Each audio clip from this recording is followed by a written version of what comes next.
Morning. It is Sunday, January 30th, 2022, bringing you a daily devotional for today. It's been a few days. Hopefully, you have been using those days to catch up on maybe some days that you've missed. You started late with us to catch up on some of that.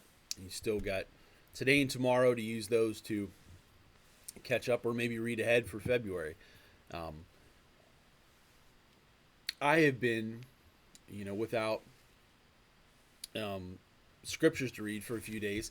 I've been reading through the Sermon on the Mount. We read through that. It's in Matthew chapter 5 through Matthew chapter 6, and then right in the beginning of chapter 7 as well. And I've been rereading that the whole way through.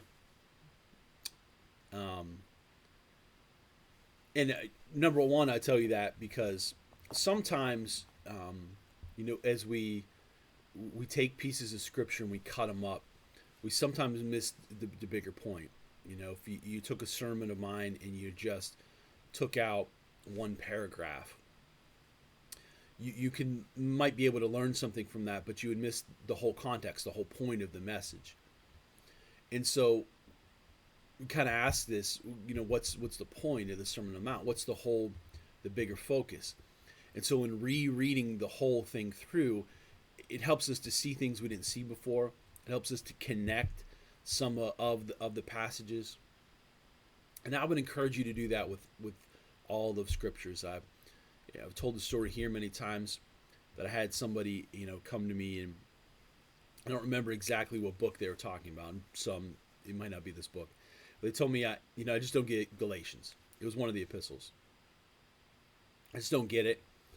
I've read through it, just read through it in my Bible reading program, and I just don't understand it. And so I challenged them. I said, take this week. It was a Sunday night. I said, take this week, and what I want you to do is I want you to read through the whole book every day. Every day, read through the whole book, and in and I promise you'll start to get it. And so they came back a week later and said, So take a whole month, take 30 days. Read that same scripture every day. Reread through it every single day. And then at the end of that, come back and, tell me if you understand it more. And they somewhere within that 30 days, it wasn't exactly 30 days, somewhere within that she came back and said, I've got it. I've started to get it because and she started talking about the bigger, grander themes. Instead of, hey, what does this mean? What does that mean? She started to see how all these passages were interconnected. And so in reading on the Sermon on the Mount, there's a verse 20 in chapter 5. Jesus says, I warn you, unless your righteousness is better than the righteousness of the teachers of religious law and the Pharisees, you will never enter the kingdom of heaven. We we quote from the Sermon on the Mount all the time. Judge not lest ye be judged. Um, Turn the other cheek. Love your neighbor as yourself. There's so many things we rip from this and say, we treat it like a new 10 Commandments.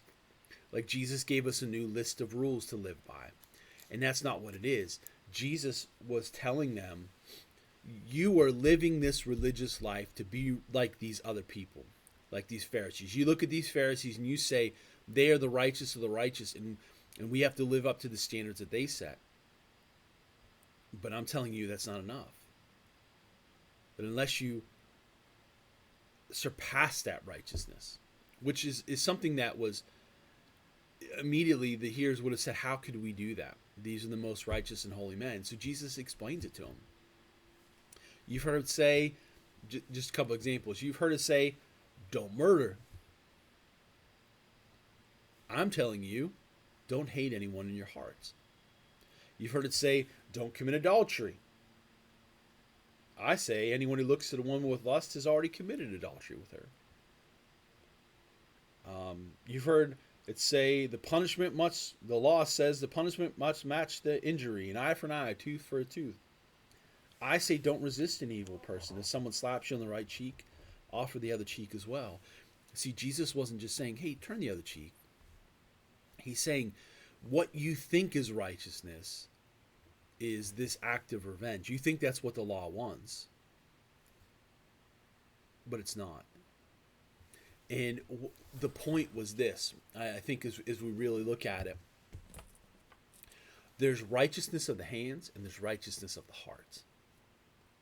And we are so often pursuing righteousness of the hands. We are pursuing righteousness that people can see. And we can step back and think like, well, I didn't murder anybody today. I haven't committed adultery today. I got divorced today. I'm good. I'm righteous. Jesus says, no, God sees far more than your hands. That's what other people see. The righteousness of the Pharisees was a righteousness that people can see.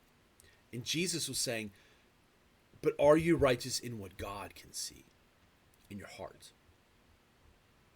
Because God's concerned not with whether you managed to not murder anybody today, but did you hate anybody in your heart? Did you whisper those words of hatred? God's not concerned with whether or not, how you've gotten even. He's concerned with how you've forgiven and shown compassion and been kind.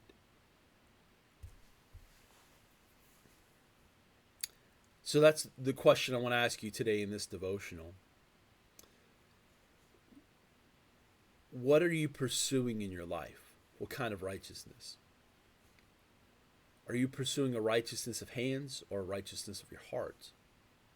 Are you just worried about the outer shell that people see? That people look at you and think that you're good? Because that's not going to get you very much. Or are you pursuing a righteousness of the heart? Because when our heart is righteous, your hands will be too. When your heart is right, you will inevitably do the right things. You will be the right person.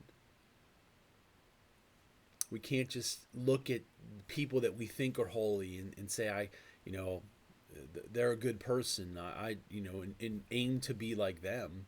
We should aim for our hearts to be like the heart of Jesus.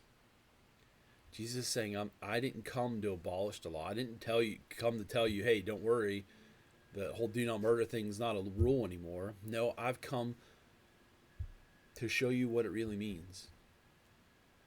To show you the heart of what God really wants from you in your heart. Is your heart righteous today? When God looks at what he sees in you, does he see what he wants to see in you? And if not, I would challenge you to take some time to think about how you can pursue a righteousness, how you can get rid of things like hatred and unforgiveness and lust and those things, those sins, that filth that people may not be able to readily see but are there.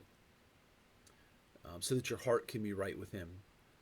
Because if your heart's not right with him, if you're not pursuing that righteousness in your heart, you're not really pursuing Jesus, and you won't find him.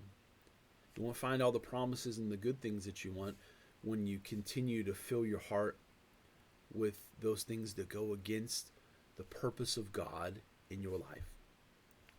Clean that up today. Pursue him today in your heart. Don't worry about what people see with your hands. Worry about what God sees in your heart. And let him change you into who he created you to be.